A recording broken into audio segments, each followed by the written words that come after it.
سلام بیننده های گرامی، برنامه اطلاعاتی تحلیلی 7 روز را با پیگیری از شرح محتوای مهمترین رویدادهای یک هفته اخیر مملکت از شبکه جهان‌نما منظورتان می‌گردانیم. این ساعت در استودیو با شرح محتوای گزارش‌ها سفرخوجا رضازاده. تطبیق هدف‌های سازنده در زمینه اجرای دستور و سپارش‌های اساسگذار صلح و وحدت ملی پیشوای ملت، پرزیدنت جمهوری تاجیکستان محترم امامعلی رحمان در پایتخت مملکت شهر دوشنبه به استقبال جشن بزرگ و مقدس ملی 35 سالگی استقلال دولتی در تمام سمت‌ها با سرعت ادامه دارد. در همین زمینه هفته روان با اشتراک پیشوای ملت، پرزیدنت جمهوری تاجیکستان محترم امامعلی رحمان و رئیس مجلس ملی مجلس عالی جمهوری تاجیکستان، رئیس شهر دوشنبه محترم رستم امامعلی در پایتخت مملکت چند انشاءات نو مورد استفاده قرار داده شد. 16 ایول نخست در ناحیه اسماعیل سامانی پایتخت کارخانه استحصال محصولات نانی و قنادی جمعیت دارای مسئولیت محدود نامپز مورد استفاده قرار گرفت که با پوره به فعالیت پرداختن آن تا 400 نفر با جای کار تأمین می‌گردد. در این کارخانه بیش از 80 نمود محصولات نانی و قنادی استحصال کرده می شود که با طعم‌های خاصه در بازار استعمالی خریداران خود را پیدا کردند. گزارش همکاران ما. 16 ایول اساسگذار صلح و وحدت ملی پیشوای ملت، پرزیدنت جمهوری تاجیکستان محترم امامعلی رحمان و رئیس مجلس ملی مجلس عالی جمهوری تاجیکستان رئیس شهر دوشنبه محترم رستم امامعلی در ناحیه اسماعیل سامانی پایتخت کارخانه استحصال محصولات نانی و قنادی جمعیت دارای مسئولیت محدود نامپز را مورد استفاده قرار دادند. انشاءات در زمینه کارهای آبادانی و سازندگی به استقبال جشن بزرگ و مقدس ملی 35 سالگی استقلال دولتی جمهوری تاجیکستان با ریایه صنعت خاص معماری ملی بنیاد یافته، کارهای نوسازی و مطابق گردانی به زمان معاصر سال 2021 آغاز گردیده است.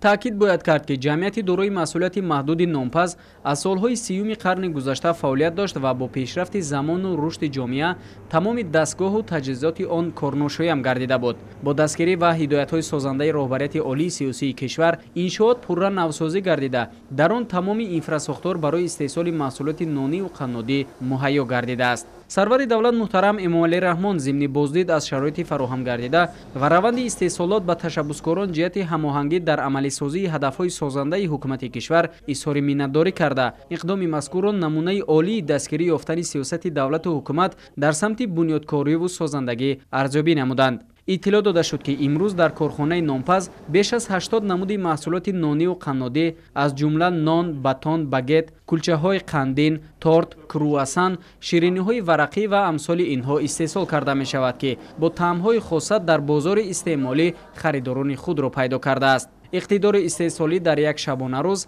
40 تن محصولات نانی و 5 تن محصولات قنادی می باشد.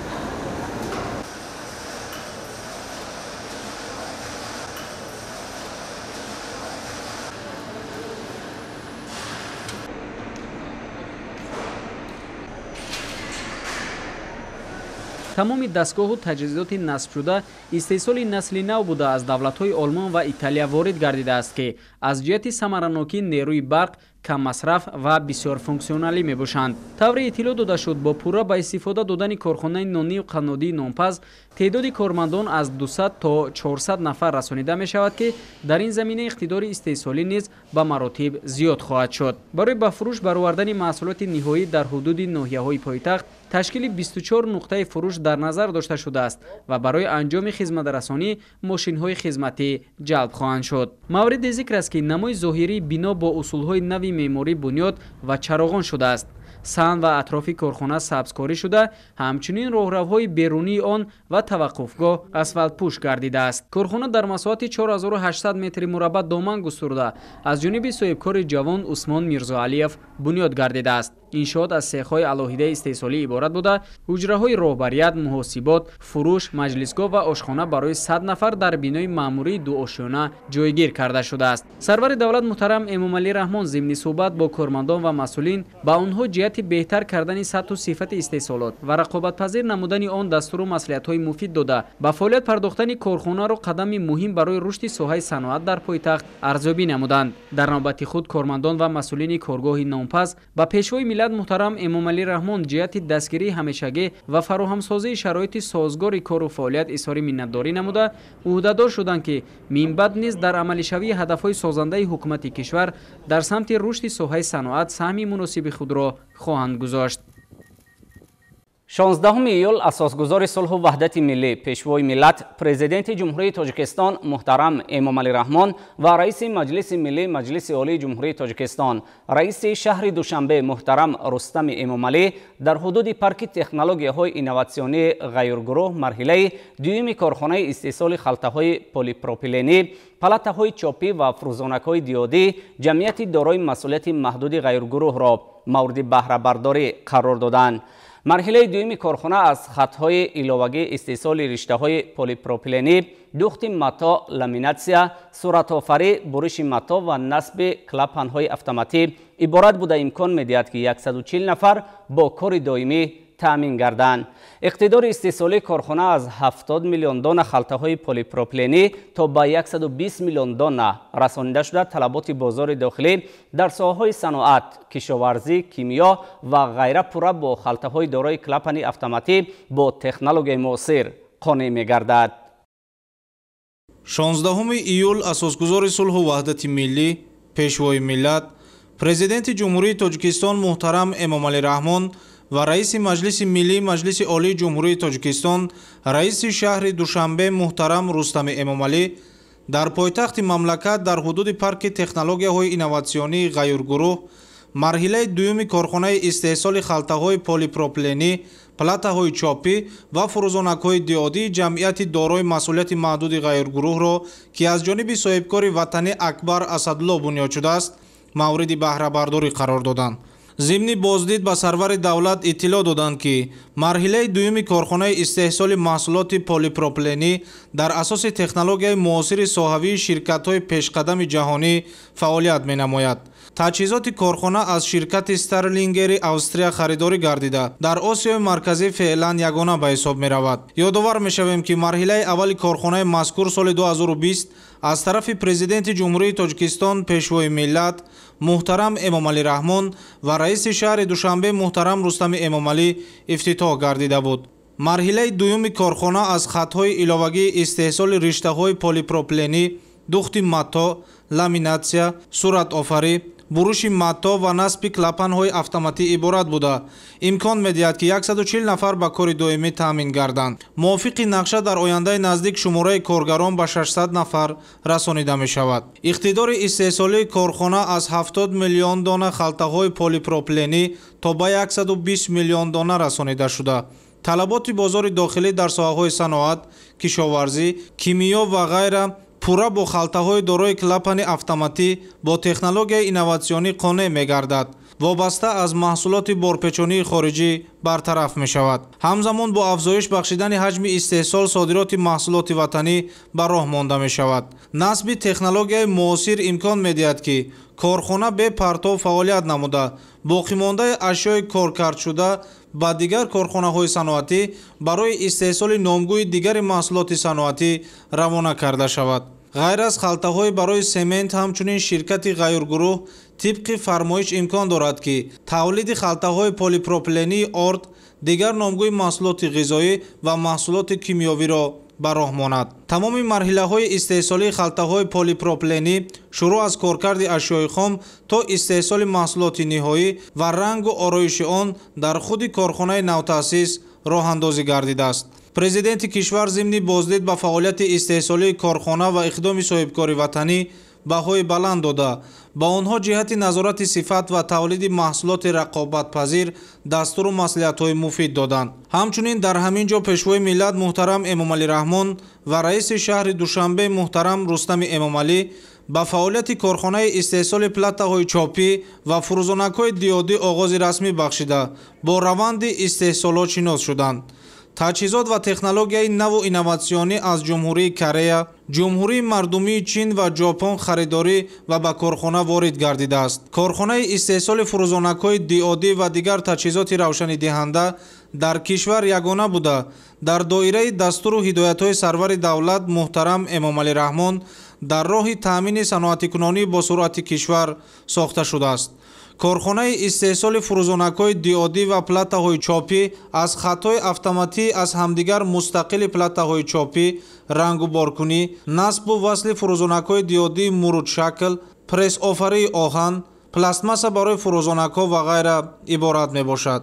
хати истеҳсоли платаҳои чопӣ имкон дорад ки маҳсулоташро на танҳо барои фурӯзонакҳои диодӣ, балки барои зиёда аз 150 номгӯи таҷҳизоти барқӣ аз қабили яхдон, кондитсионер, телевизион, камераҳои назоратӣ, ҳисобкунакҳои барқӣ ва ҳамчунин мошинсозию мебелбарорӣ тавлид намояд, ки замина барои рушди дигар соҳаҳои саноат дар кишвар мегардад. бунёди корхонаи мазкур ҳамчунин имкон медиҳад ки истеҳсоли платаҳои чопӣ ва қисмҳои фурӯзонакҳои диодӣ дар дохил ба роҳ монда шуда, Тоҷикистон ба яке аз калонтарин истеҳсолкунандагони маҳсулоти мазкур дар минтақаи Осиёи марказӣ табдил ёбад. дар маҷлисгоҳи корхонаи истеҳсоли платаҳои чопӣ ва фурӯзонакҳои диодӣ ба пешвои миллат муҳтарам Эмомалӣ Раҳмон лоиҳаҳои минбаъдаи ҷамъияти дорои масъулияти маҳдуди ғайргурӯҳ муаррифӣ карда шуд. тибқи нақша дар ояндаи наздик корхонаи истеҳсоли смартфонҳо, планшетҳо, соатҳои рақамӣ, ноутбукҳо ва камераҳои назоратӣ дар шаҳри Душанбе бунёд меёбад. корхонаи мазкур аз пажӯҳишгоҳи тадқиқот ва рушд хатҳои истеҳсоли қисмҳои металлӣ, пластикӣ, платаҳои чопӣ ва хати васлу насб иборат мебошад. дар ҳамин ҷо пешвои миллат муҳтарам Эмомалӣ Раҳмон ва раиси шаҳри Душанбе муҳтарам Рустами Эмомалӣ аз намоиши маҳсулоти корхона дидан карданд. аз ҷумла семент, гаҷкартон, халтаҳои полипропиленӣ, маҳсулоти гигиенаи шахсӣ ва ғайра ба намоиш гузошта шуд. бояд зикр кард ки гурӯҳи корхонаҳои ғайюр дар 3 корхона солона 2,5 миллион тонна семент истеҳсол менамояд. вобаста ба ин ба халтаҳои полипропиленӣ талаботи зиёд дорад. аз ин рӯ 80% халтаҳои истеҳсолгардидаи корхона барои қонеъсозии талаботи худи ширкат истифода мегардад ва 20% дигар ба коргоҳу корхонаҳои ватанӣ ва содирот ба дигар кишварҳо пешниҳод мешавад. сарвари давлат муҳтарам Эмомалӣ Раҳмон зимни суҳбат бо роҳбарияти ҷамъияти дорои масъулияти маҳдуди ғайргурӯҳ ҷиҳати истифодаи пурра аз иқтидорҳои мавҷуда дар ин самт ва таъсиси ҷойҳои нави корӣ барои шаҳрвандони кишвар дастуру маслиҳатҳои судманд доданд. ҳамчунин худи ҳамон рӯз асосгузори сулҳу ваҳдати миллӣ пешвои миллат президенти ҷумҳурии Тоҷикистон муҳтарам Эмомалӣ Раҳмон ва раиси маҷлиси миллӣ маҷлиси олии ҷумҳурии Тоҷикистон раиси шаҳри Душанбе муҳтарам Рустами Эмомалӣ дар ноҳияи Синои пойтахт ҷамъияти дорои масъулияти маҳдуди ҷавоҳироти заргарӣ Зарафшонро ба истифода доданд.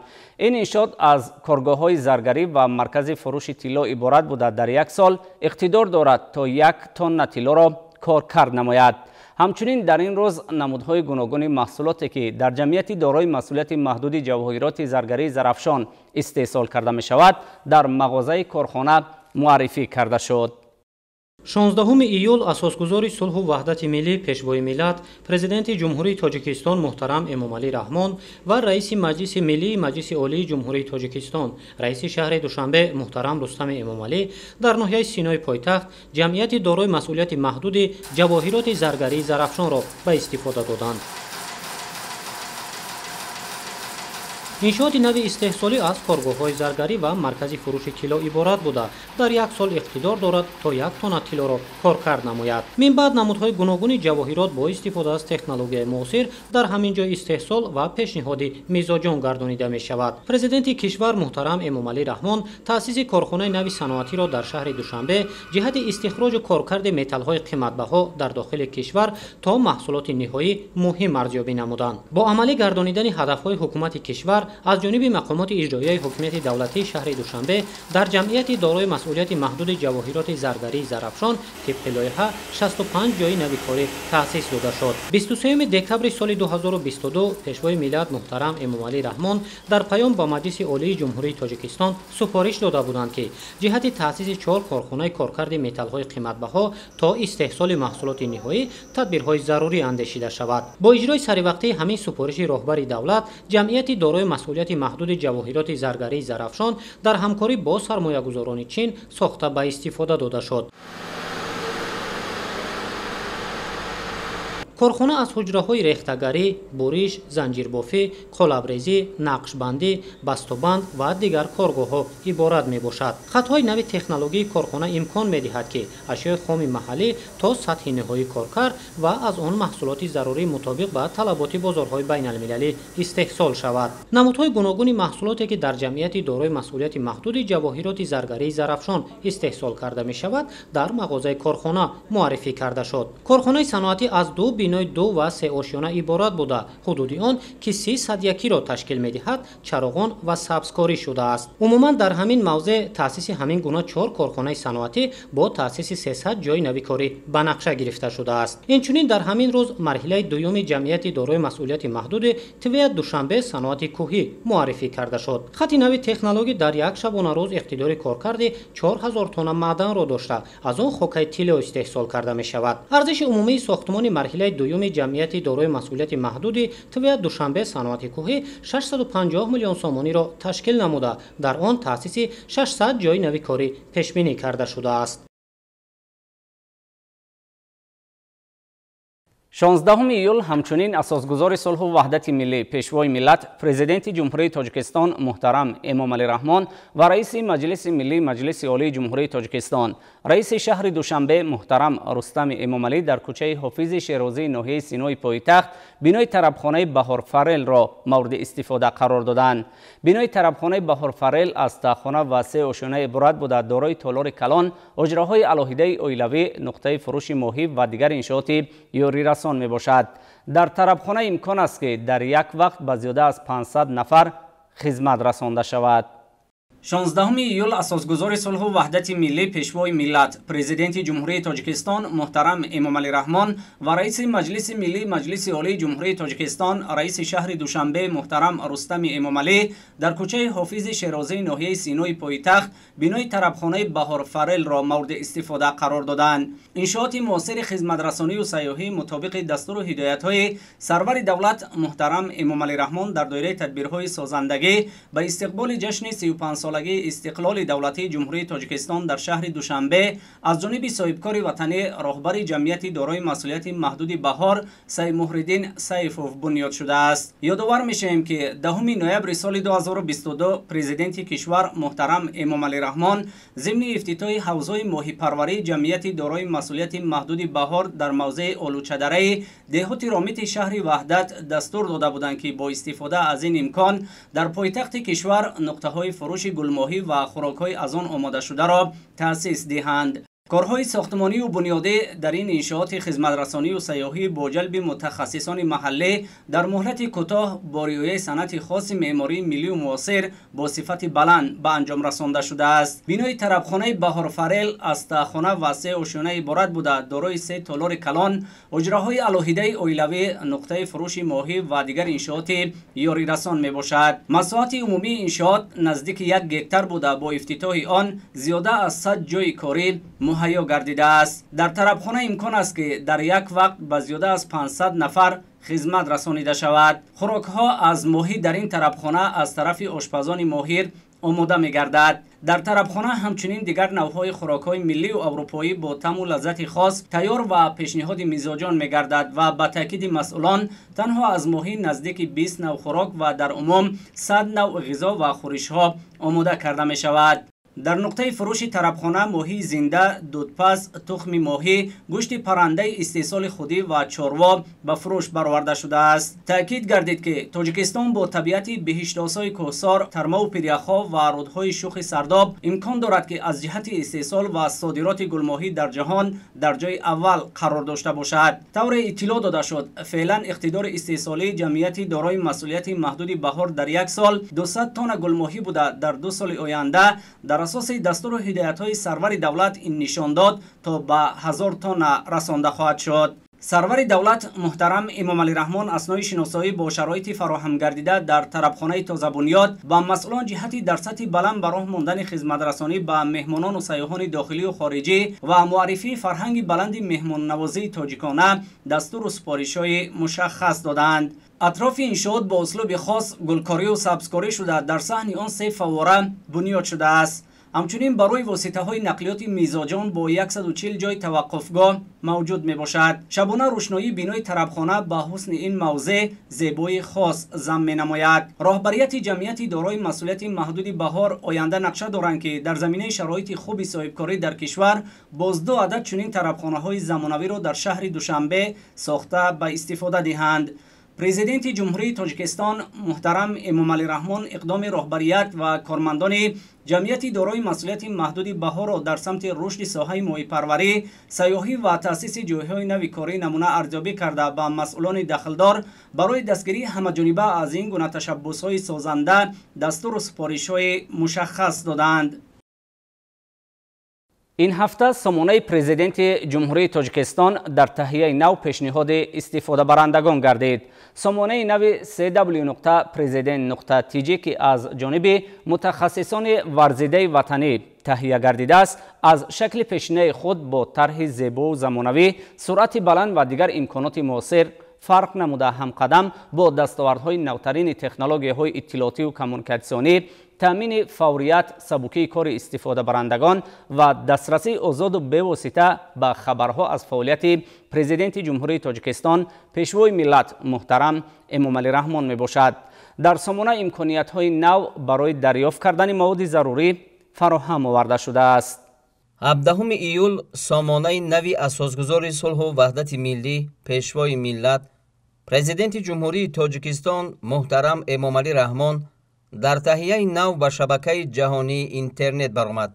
سامانه نوی president.tg که از جانب متخصصان ورزیده وطنی تهیه گردیده است، از شکل پیشینه خود با طرح زیبا و زمانوی، سرعت بلند و دیگر امکانات معاصر فرق نموده همقدم با دستاوردهای نوترین تکنولوژی‌های اطلاعاتی و کمونیکاسیونی، تأمین فوریت، سبکی کار استفاده برندگان و دسترسی آزاد و بی‌واسطه به خبرها از فعالیت پرزیدنت جمهوری تاجیکستان پیشوای ملت محترم امامعلی رحمان می باشد. در سامانه امکانیت‌های نو برای دریافت کردن مواد ضروری از جمله پیشنهادی وسیع جستجو از روی کلیدواژه‌ها، سنه و رقم، کلان خرد کردن اندازه متن‌ها، با صفت بلند در تجهیزات خود بارگیری کردن عکس و نوارها و یا در شبکه‌های اجتماعی مبادله نمودن آنها فراهم آورده شده است. برای استفاده برندگان کامپیوتر، تلفن‌های موبیلی و پلنشت‌ها طرح‌های علاهیده سامانه تهیه گردیده خبرها در آنها به طور خاص جایگیر کرده می‌شوند. همه مواد سامانه با 4 زبان تاجیکی، روسی، انگلیسی و عربی پخش و با عکس و نوارهای بلند صفت پیشنهاد می‌گردد. بخش‌های سامانه از زیربخش‌های زیاد عبارت بوده در آنها معلومات مفصل و فراگیر جنبه‌های فعالیت پرزیدنت جمهوری تاجیکستان جایگیر است. در سامانه برای خوانندگان همچنین درباره تاجیکستان، رمزهای دولتی، پیشوای ملت، پرزیدنت، حکومت و دستگاه اجرایی معلومات پیشنهاد گردیدند. نامه به پرزیدنت از بخش‌های مهم سامانه بوده برای تامین رابطه مستقیم و بی‌واسطه راهبر دولت با استفاده برندگان این صفحه اینترنتی و عموماً مردم کشور پیش بینی شده است.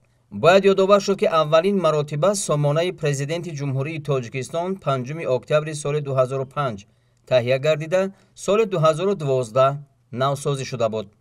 تهیه نوی سامانه president.tg با کارمندان واسطه‌های اخبار عامه و هر یک استفاده برنده شبکه جهانی اینترنت امکانیت می‌دهد که با استفاده از نوگانی‌های آن یا از صفحه‌های پرزیدنت در شبکه‌های اجتماعی فیسبوک، اینستاگرام، ایکس.com، تلگرام، یوتیوب سر وقت، بی‌واسطه و با آسانی معلومات ضروری را درباره فعالیت پرزیدنت جمهوری تاجیکستان دریافت نمایند.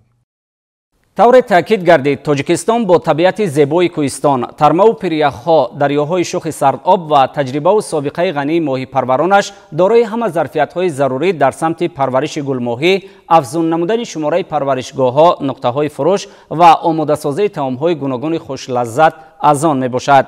امروز با مقصدی به طور شایسته به راه ماندن رشد ساحه و جلب بیشتر صاحبکاران به ماهی پروری در کشور، نظام ساده کرده شده اندازبندی سوبیکت های خواجگیداری در ساحه پرنده پروری، ماهیداری و استحصال خوراک آمیخته پرنده از پرداخت انداز از شخصان حقوقی، ارزش علاوه شده از ابیکت های غیر منقول و انداز زمین آزاد می باشند.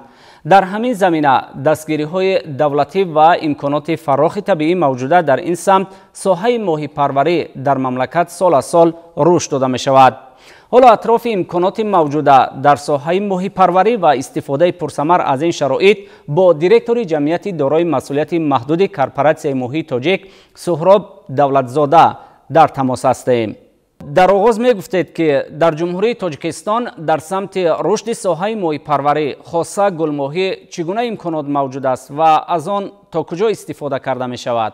شکرانه استقلالات جمهوری تاجیکستان امروز ها ماهی پروری کشور در این دوره یک خطر امکانیت ها آزاد کردن اندازها از طرف حکومت جمهوری تاجیکستان، خصوصا از طرف پیشوای ملت امکانیت داد که در این سمت صاحبکارای وطنی پیشروی ها کرده ایستاده‌اند.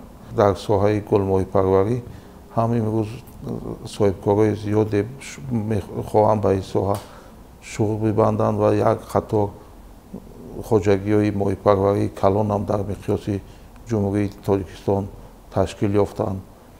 در تمام گوشه‌های مملکت امروز صاحبکاران کوشش کرده ایستاده‌اند که پرورش گلماهی را به راه بمانند. سال 2021 کارخانه ما هم در ولایت سوخت اولین کارخانه گلماهی پروری را با اشتراک اساسگزار صلح و وحدت ملی پیشوای ملت محترم امام علی رحمان شده به استفاده دادند که عین حال از 30 تا 50 تن ماهی استحصال کرده می شود. تعداد امکانیت های گلماهی پروری در جمهوری تاجیکستان خیلی زیاد است. گفتم ممکن است که در یک بدخشان کوهی موافق حسابات های متخصصان امکانیتی تا 200,000 تن گلماهی استحصال کردن امکانیت دارد که عین حال در ناحیه درواز یکی از خواجگی‌های کلانترین نوع گلماهی لاساسی که گوشت سرخ دارد پرورش کرده شده ایستاده است و در دو ناحیه های ولایت صاحبکاران علاقه با ساختمان حوزه گلماهی پروری آغاز کردند که این هم باشد بعدی با افتتاح دادن همه این دو سه کارگاه گلماهی پروری 1% امکانات های ولایت را در بر گرفته میتواند. در این سمت در ولایت ختلان ناحیه‌ای که سلقین است به مانند خاولینگ و بلجوان و چند ناحیه‌های دیگر هم امکانیت ها هست. شما منفعت از رشد دادن ساحه ماهی پروری خاصه گلماهی را در چی میبینید؟ آبهای ما که اصلا تازه هستند، محصولات طبیعی حساب می‌یابد و از جهت اکولوژی تازه و گوشت ماهی گوشت پرهیزی بوده یک الیمنت هایی دارد که به ارگانیسم انسانیت ضرور است. دولت های با ما دوست و همسایه که استحصال آبهای تازه استحصال این ماهی ندارند برای صادرات کردن و درآمد خوب گرفتن ساحه ماهی پروری بسیار امکانات های خوب دارد در وطن ما. طور می‌دانیم در کشور برنامه مجموعه‌ای رشد ساحه‌های چارواداری، پرنده پروری، ماهی پروری و زنبور عسل پروری در جمهوری تاجیکستان برای سال‌های 2023-2027 مورد عمل قرار دارد. شما عملی شوی این برنامه را در رشد ساحه چگونه ارزیابی می‌کنید؟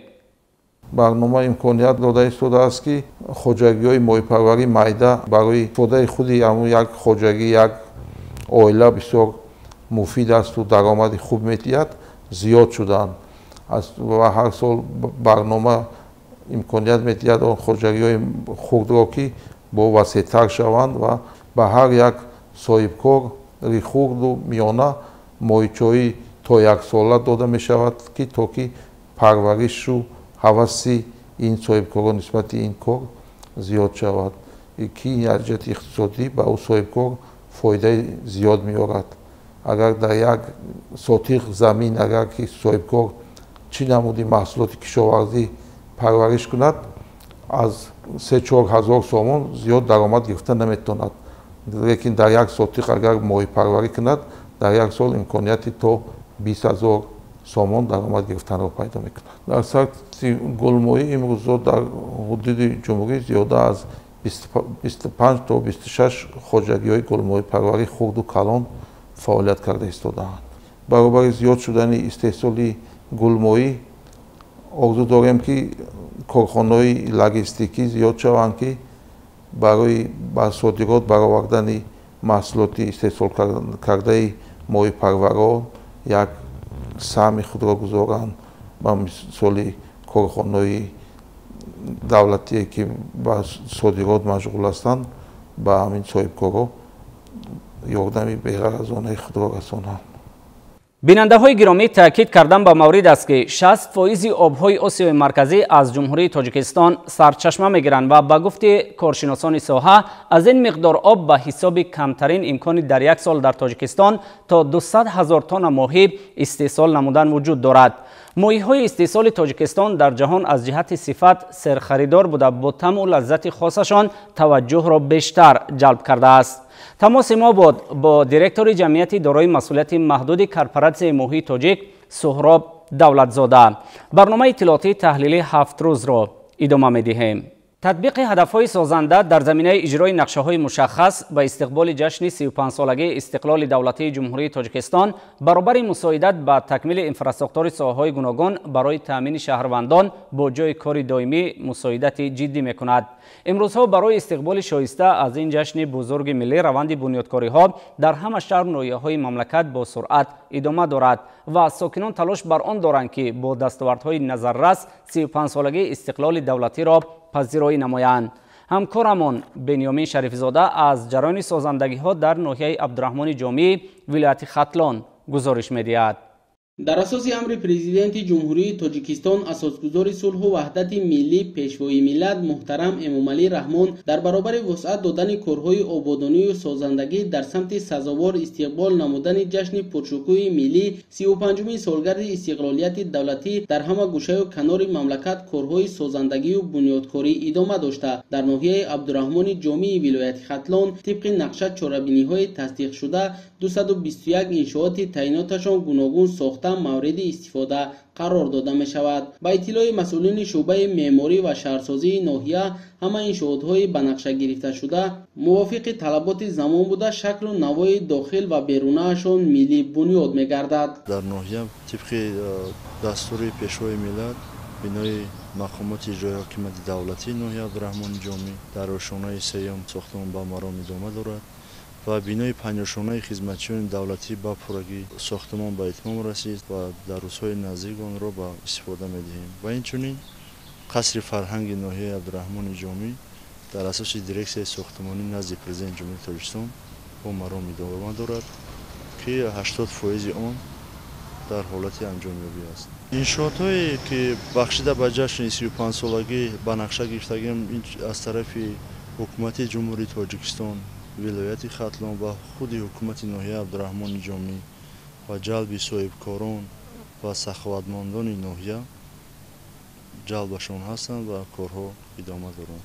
дар самти соҳаи тандурустӣ ва дигар иншооти соҳаи тиб дар ноҳия як зумра корҳои назаррас ба итмом расида дар асоси лоиҳа ва барномаҳои хориҷӣ дар назди беморхонаҳои рақамӣ ва муассисаҳои шабакаҳои кӯмаки аввалияи тиббию санитарӣ бунгоҳҳои тиббӣ сохта ба истифода дода шудааст. дар асоси барномаи рушди барвақтии кӯдакон ва лоиҳаи беҳтар намудани хизматрасонии тиббӣ дар беморхонаи марказӣ ва маркази саломатии ноҳия дастгоҳу таҷҳизотҳои соҳаи тиб ворид гардидааст. баҳри сазовор пешвоз гирифтани 35-солагии истиқлолияти давлатии ҷумҳурии тоҷикистон дар ноҳия якчанд корҳои ободонии созандагӣ ба анҷом расида шуд.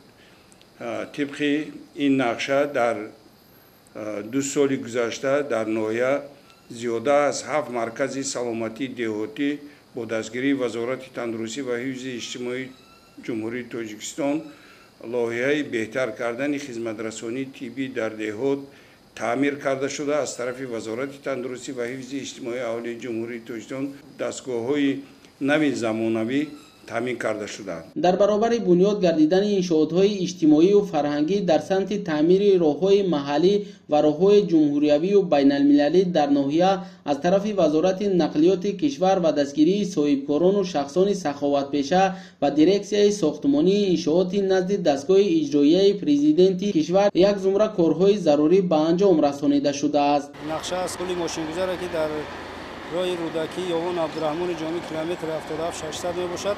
ما نقشه داریم که تا جشن استقلالیت ما را پورا با استفاده خراب دید. از حساب دیرکسیون و حکومت جمهوری تاجیکستان در حدود ناحیه زیاده از 2 کیلومتر راه پورا از تعمیر برآورده میشد. کارها رفته ایستاده است. از حساب صاحبکاران ناحیه باشد در جماعت دهات یکتاد اقدام گرفته است که زیاده از 5 کیلومتر راه را منفرش کردند. در حدود جماعت شهرک ناحیه عبدالرحمن جامی با مقصد تامین اهالی با جایهای نوی کاری و فراگیری اهالی به شغل دائمی دهها عدد مرکزهای سودای و خدمترسانی و ساختمان انشاءات‌های بلندوشیانه ادامه داشته مسئولین مقامات محلی تصمیم گرفتند که سطح بیکاری را در ناحیه کمتر نموده و در نیکواحالی مردم مساعدت کار بمانند. ساحه معارف ساحه افضلیتناک کشور دانسته شده. در این سمت در ناحیه 70 عدد صنفخانه‌های علاوگی در نزد مؤسسه‌های تعلیمی ساخته شده. اقدام است که تا آغاز سال خوانش مورد استفاده قرار داده شوند. شروع از ینوار سال 2024 تا این جانب یعنی 4 در 4 مؤسسه بناهای علاوگی ساخته با استفاده شد که 26 سینخانه علاوگی باشد و 58 سینخانه علاوگی از حساب مقامات اجرایی دولتی ناحیه عبدالرحمن جامی و حکومت جمهوری از حساب کمیته پدر و مادران و شخصان سخاوتمند ادامه دارد که تا آغاز سال نو تحصیل مورد استفاده قرار داده شود. و با زمین یک مؤسسه تحصیلاتی تا مکتبی ساخته با استفاده داده شود که این هم یک روند برنامه یعنی عملی شوی استراتژی برنامه باشد. در ناحیه وسعت کارهای آبادانی و سازندگی با مرام ادامه داشته مسئولین مقامات محلی در یکجایگی با اهالی شرفمند ناحیه تصمیم گرفتند که جشن استقلال دولتی را در سطح بلند عمومی ملی استقبال بگیرند. در جماعت دهات چگم ناحیه شمس الدین شاهین کشاورزان برابر چاره‌داری و زراعتکاری با باغ و تاک‌پروری نیز با استفاده از امکانات موجوده توجه خاصه ظاهر می‌نمایند. کشاورزان و خواجگیداران همساله با استفاده ثمرناک از امکانات موجوده میدان باغ و تاک‌زار را وسیع نموده حجم استحصال محصولات را بیشتر می‌کنند. کریم جان امراقلزاده از ناحیه شمس الدین شاهین گزارش می‌دهد. کشاورزان خواجگی دهات چگم ناحیه شمس الدین شاهین برای تامین امنیت غذاخوری مملکت فراوانی بزرگ استعمالی و رعایت تنظیم نرخ‌های محصولات از حساب پرثمر استفاده بودن هر یک قطعه زمین کارم انتخاب تخم‌های خوش‌صفت و رعایت تدبیرهای آگروتکنیکی تا امروز 1702 گکتار میدان غله‌زار از جمله نخود و گندم نزدیک 900 گکتار آن را طریق تکنیک‌های غله‌دری و جمع‌آوری نمودند که حاصلنوکی زمین‌های تل تپه از هر گکتار از 18 تا 20 سانتی تشکیل می‌دهد. از حساب استفاده ثمرناک زمین‌های تل و تپه و تخمی‌های خوش‌صفت که اهل زحمت کشت کارتوشک‌ها نیز به راه ماندند حاصل خوب به دست آوردند. در همه شکل‌های خواجگیداری دهات مذکور در برابر چاره‌داری و زراعتکاری نسبت به ساحه باغ و تاک‌پروری نیز اعتبار جدی ظاهر کرده می‌شود. زیرا شرایط این محل برای بنیاد باغ و تاک‌زار استحصال سیب انگور خیلی موافق میباشد. با در نظر داشت منفعت باغ‌ها همساله میدان باغ و تاک‌زار از جمله باغ‌های اینتنسیوی سیب و تاک‌زار وسیع کرده می‌شود. در حدود جماعت دهات چگم ناحیه شمس الدین شاهین 240 گکتار را زمین باغزار تشکیل میکند که از آنها 193 گکتارش زمین سیبزار بوده، 7 گکتار دیگرش توتزار و 40 گکتارش را تاکزار میباشد. از آنها در طی 3 سال اخیر 40 گکتار زمین باغ تشکیل کرده شده است که 11 گکتار آن با اصول قطرگی آبیاری کرده شده است. در دهات مذکور باغ‌هایی که در اساس برنامه دولتی بنیاد گردند این سال نیز از حاصل خوب و فراوان درک می‌دهد. اگر تا سال 2020 میدان باغ‌ها در همه شکل‌های خواجگیداری زیاده از 2000 گکتار را تشکیل می‌داد، پس این نشان داد در سال 2024 نزدیک به 10000 گکتار رسانده شده است. бинандаҳои гиромӣ, чунин буд шарҳи муҳтавои муҳимтарин рӯйдодҳои як ҳафтаи ахир дар мамлакат ки мо таҳиягарони барномаи иттилоотии таҳлилии 7 рӯз аз он пайгирӣ ва манзури шумо намудем. ҳафтаи навро бароятон бо барору хуш орзумандем. бо шабакаи ҷаҳонамо бимонед.